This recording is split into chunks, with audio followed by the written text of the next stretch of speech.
I didn't notice it the first night, not because it wasn't there, but because I hadn't looked yet. I woke up at exactly 2:40 a.m. with my heart already racing, like my body knew something my mind didn't. The room was quiet. No wind, no insects, no distant traffic. Just that kind of deep, unnatural quiet that feels fundamentally wrong, the kind that makes the hair on your arms stand up. When I turned my head toward the window, my breath caught in my throat. Something was standing in the yard. It wasn't moving. It wasn't swaying in the non-existent breeze. It was tall enough to reach the lower branches of the old oak tree, but its shape was disturbingly thin. I couldn't see a face. I couldn't make out any limbs, but I knew, with a chilling certainty, which direction it was facing. It was facing me. I lay frozen in my bed, my eyes wide, for so long that they started to burn from not blinking. I told myself that if I didn't move, it wouldn't either. A silent, desperate pact with the unknown. Eventually, exhaustion won, and I slipped into a restless, dreamless sleep. The second night, I didn't need to look.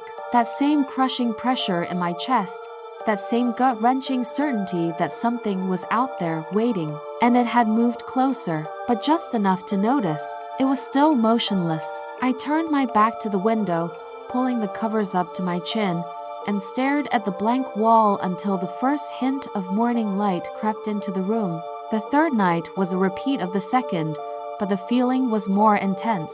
A trick of the light, a strangely shaped shadow, my imagination running wild after a bad dream. But by the time darkness fell, all my logical explanations evaporated, leaving only a raw primal fear. I knew it would be there again. The thought of looking was terrifying, but the thought of not knowing where it was somehow even worse.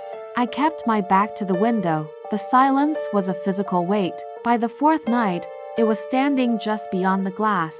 It was so close that the darkness behind it looked thicker, deeper, like the night itself had gathered and condensed in that one spot. That was when I first noticed the breathing. It wasn't a sound, not at first.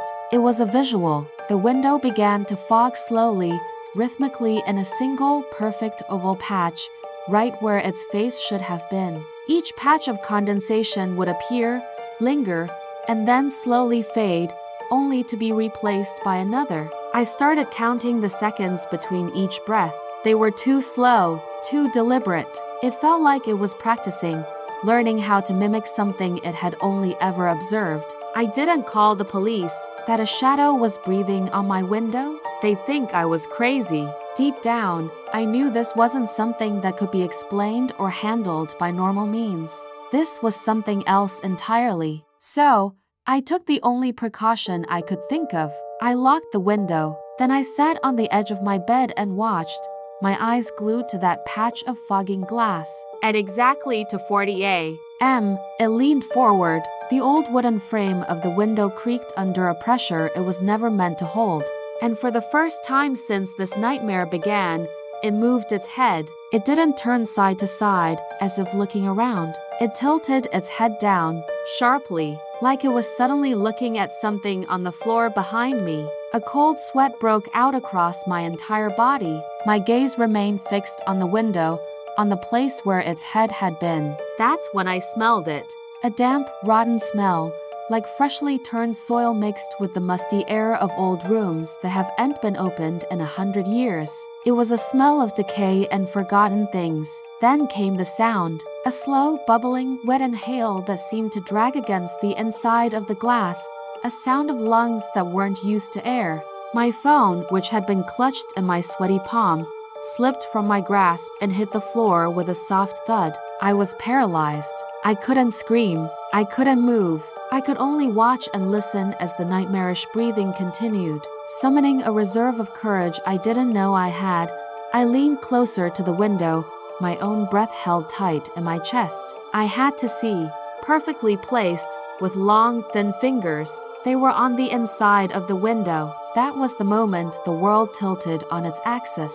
The moment the horrifying truth crashed down on me. It wasn't standing outside. It was standing where it had always been, inside my room, patiently waiting in the dark corners for me to finally look.